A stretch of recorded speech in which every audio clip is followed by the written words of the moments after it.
അപ്പോൾ ഇന്ന് നമുക്ക് കുറച്ച് കാര്യങ്ങൾ ഈ പ്രമുഖ വ്യക്തികളോട് ചോദിച്ച് മനസ്സിലാക്കാം. ആദ്യം തന്നെ നമ്മുടെ പൊതുജനങ്ങൾക്ക് അറിയാൻ ആഗ്രഹമുള്ള ഒരുപാട് കാര്യങ്ങളുണ്ട് നമ്മുടെ ശാസ്ത്രശാഖയെക്കുറിച്ച്. അതിൽ ഏറ്റവും പ്രധാനം ഒറ്റ നോട്ടത്തിൽ നമ്മൾ പറയുന്നത് ഓരോ വ്യക്തികൾക്ക് പല കാരണങ്ങൾ കൊണ്ട് മുഖത്തിന് വൈരൂപ്യങ്ങൾ ഉണ്ടാകാം. അത് രോഗങ്ങൾ കൊണ്ടാകാം, അപകടങ്ങൾ കൊണ്ടാകാം, അതുപോലെ തന്നെ പല്ലുകൾക്ക് ക്ഷതമേറ്റിട്ടുമാകാം. അതിന് ഏതൊക്കെ രീതിയിലാണ് നമ്മുടെ ഈ ശാസ്ത്രശാഖ സഹായിക്കുന്നത്?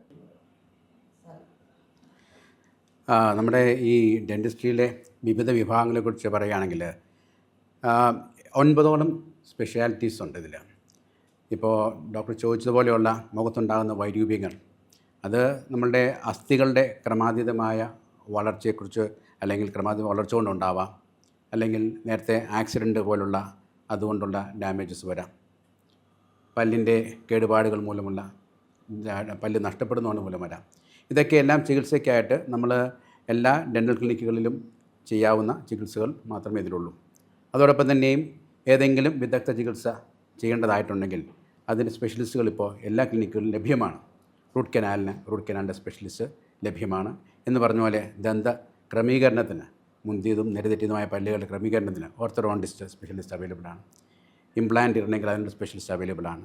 ഒട്ടുമിക്ക ക്ലിനിക്കുകളിൽ തന്നെ ഇതെല്ലാം ജനറൽ ഡെൻറ്റിസ്റ്റ് തന്നെ ചെയ്യുന്നതാണെങ്കിലും ചില ക്ലിനിക്കുകളിൽ സ്പെഷ്യലിസ്റ്റിൻ്റെ ആവശ്യമുണ്ടെങ്കിൽ തീർച്ചയായിട്ടും അവരുടെ സേവനവും ലഭ്യമാണ് ഈ വര ചികിത്സയ്ക്കായിട്ട്. ഓരോ സ്പെഷ്യാലിറ്റിയും ഓരോ ചികിത്സാ രീതികളാണ് കൈകാര്യം ചെയ്യുന്നത്. ഇത്രയും സ്പെഷ്യാലിറ്റി ഉള്ളപ്പോൾ അത്രയും ചികിത്സാ രീതികൾ നിലവിലുണ്ട്. അപ്പോൾ ഓരോ ഡെൻ്റൽ ക്ലിനിക്കിലും ഈ ചികിത്സാ രീതികൾ ലഭ്യമാണെന്നുള്ളതാണ് നമ്മൾ ആദ്യമായിട്ട് അറിഞ്ഞിരിക്കേണ്ട പ്രധാനമായ കാര്യം. കാരണം ഒരിടത്ത് മാത്രമേ ഒരു ചികിത്സാ രീതി ലഭ്യമുള്ളൂ എന്നുള്ളതില്ല. എല്ലാ ക്ലിനിക്കിലും എല്ലാ ചികിത്സാ രീതികളും ചെയ്യാൻ എല്ലാവരും സജ്ജരാണ്.